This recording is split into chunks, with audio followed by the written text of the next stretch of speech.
mga farmland. Andito po ako sa property dito sa Barangay San Antonio, Calayan, Laguna.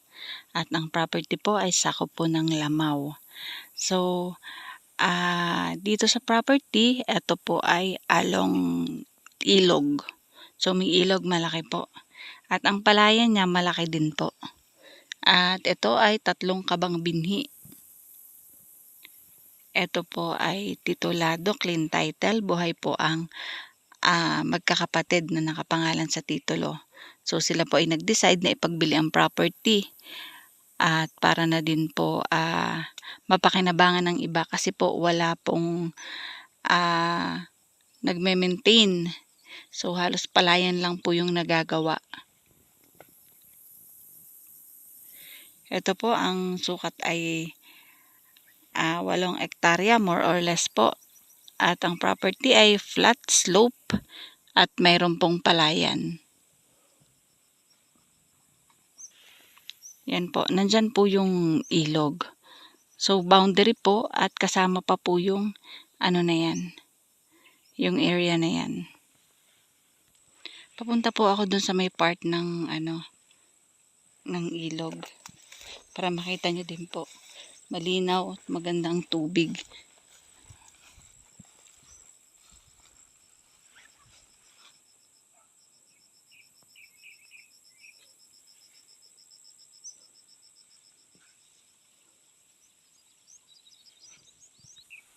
Yan, ito po ka-farmland ay asa ko pa po sa property. At ayan po. Ayan po yung ilog.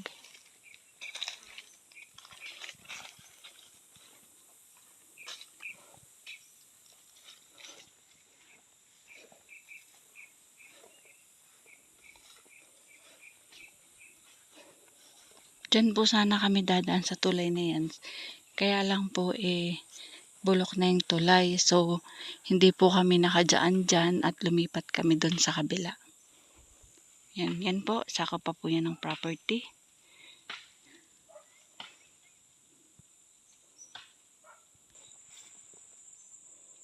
Yan. Maganda po itong gawing farm. Taniman, lagaan ng mga hayop, lagyan ng panabong na manok.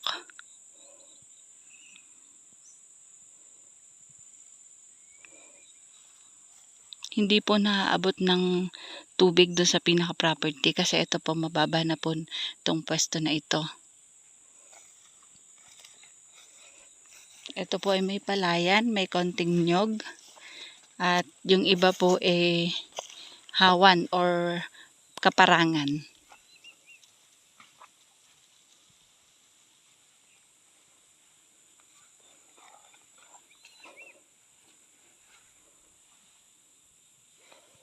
Ito po ay dito sa may boundary ng ilog. Ayan. Meron pong langka.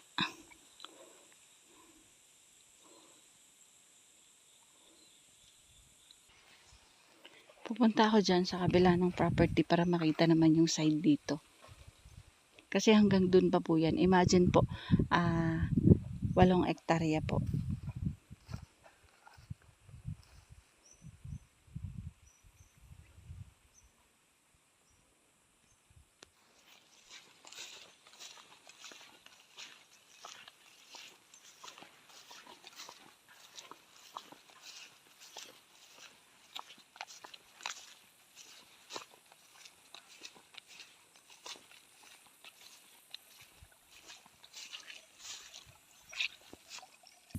Ayan po, madami po siyang langka.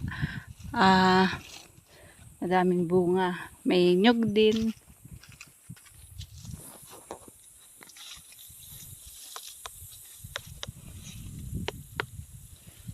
Papitik lang.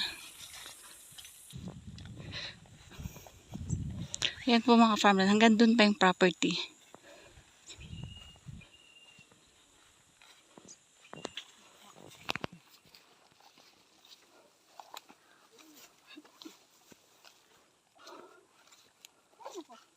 Yan. Sako pa yan, yung mga burol-burol na yan, kasama po yan.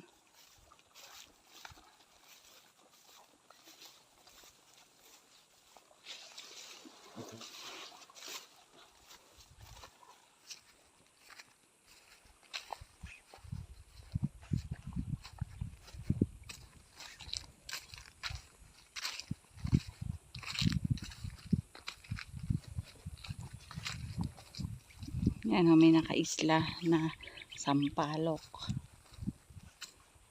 So malaki po ang palayan.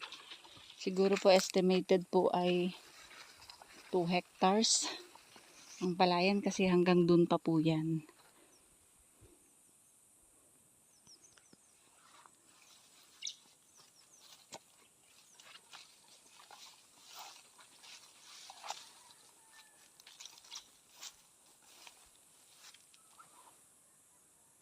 Pupunta ako doon sa kabila para makita naman doon yung view ng lupa.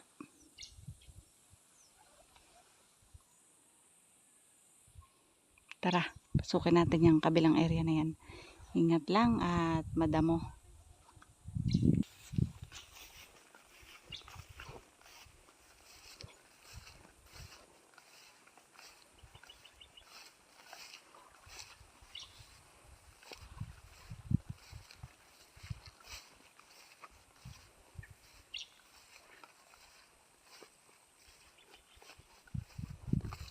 Yan o. Maganda dito kasi may pinaka-irrigation ang palayan. So, hindi problema yung tubig.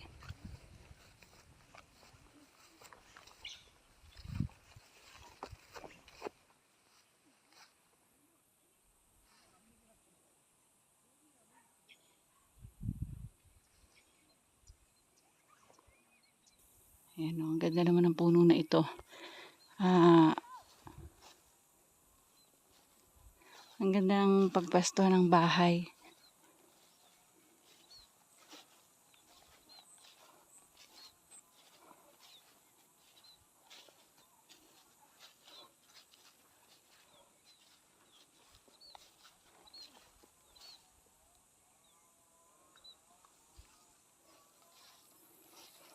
Ito po ay 8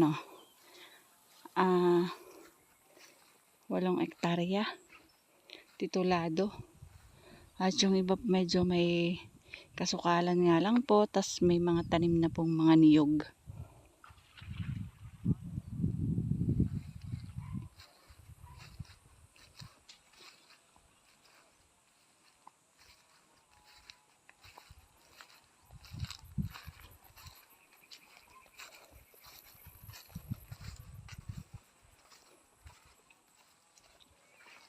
Ito pong magandang pwesto na ito ay nakaisla. Nakapalibot po kasi ang palayan.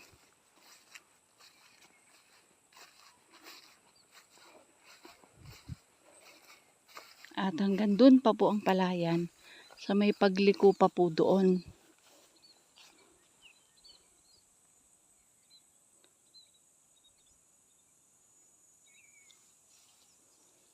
Ito po ay nilakad namin from dito sa may dulo. At pwede din po dito dumaan sa may Sitio Lamao. Estimated po ng lakad mga 20 minutes po. Meron namang siyang pinaka barangay road. Doon nga lang po, pero hindi pa po develop. Pero meron papunta dito, may pinaka barangay road po. Okay po ang klima dito sa Barangay San Antonio. Kasalukuyan nga po ngayon, ayan, medyo madilim kasi dito po pag ganitong months ay nag-uulan na po. Tahimik. Kanya-kanya pong farmlot dito ang mga katabi, bibihira pong kalapit bahay. May signal po ang cellphone, may signal ang internet connection. So, merong bukal na pwedeng pagkuha ng tubig. At solar po ito, malayo po ito sa kalsada na may linya ng kuryente.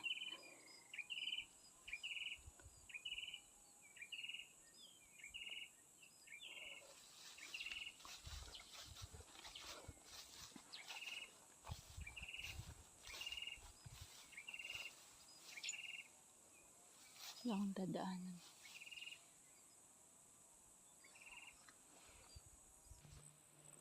Mga ka-farmland, para po sa mga interesadong buyer, nandyan po ang aking contact number.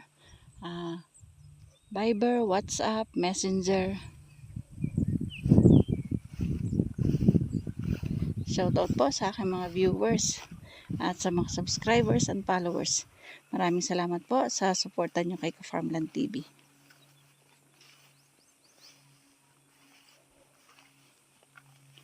Ayan. Hanggang dyan pa po, kasama pa po kasi yan sa property. So, paikot pa po, papunta pa po doon. Imagine nyo, ito ay siguro mga ilang hectares lang itong napupuntahan ko. Nambabaybay lang kasi ako sa Pilapil, mga ka-farmland. At ang ano kasi medyo may kasukalan. Ang kanyang mga kati or pampang. So, hanggang doon pa po at nandiyan po ang ilog.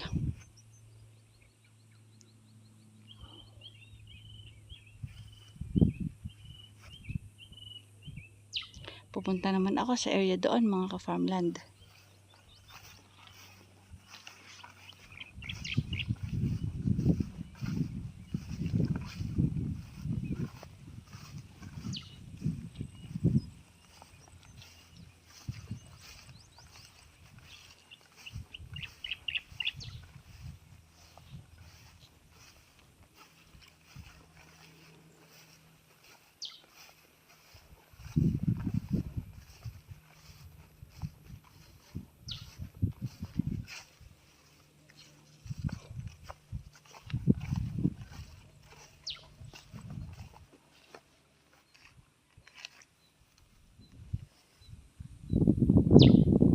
Ayan, may rambutan. At ang mga niyog po ay bagong tanim. May pailan-ilan pong piraso na malalaki na pero karamihan po ay mga bagong tanim.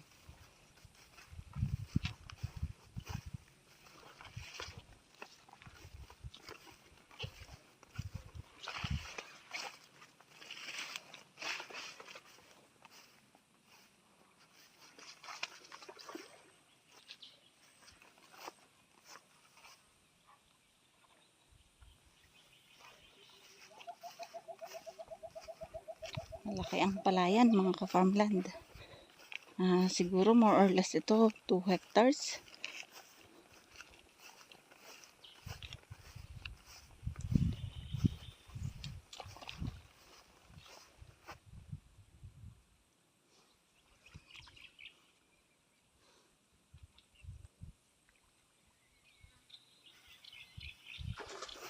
Ikot tayo at may kalabaw.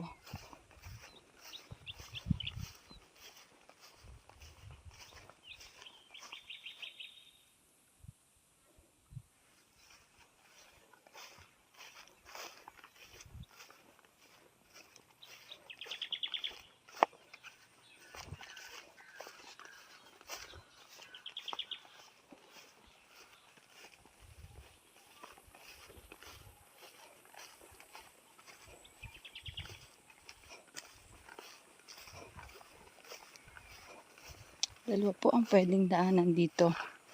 Yung isa dyan, kaya lang may tawid ilog po. At yung pong isa dyan po na pwede po ang sasakyan. Kaya lang sa ngayon, hindi po makakapasok hanggang dito kasi may maulan. So, hindi pa po develop ang kalsada.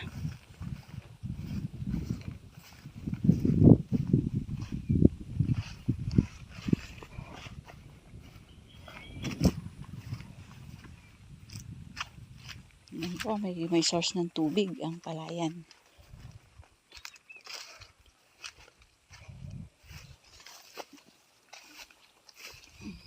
Ito, kasama pa ito sa property. At ito nga po yung pinakapangpang ng palayan.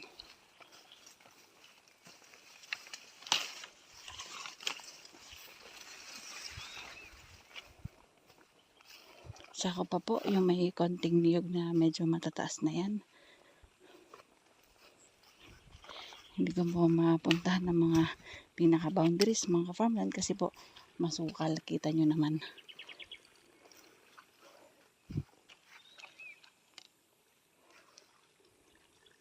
Paano, mga farmland? See you for the next videos. Bye bye. God bless po sa ating lahat.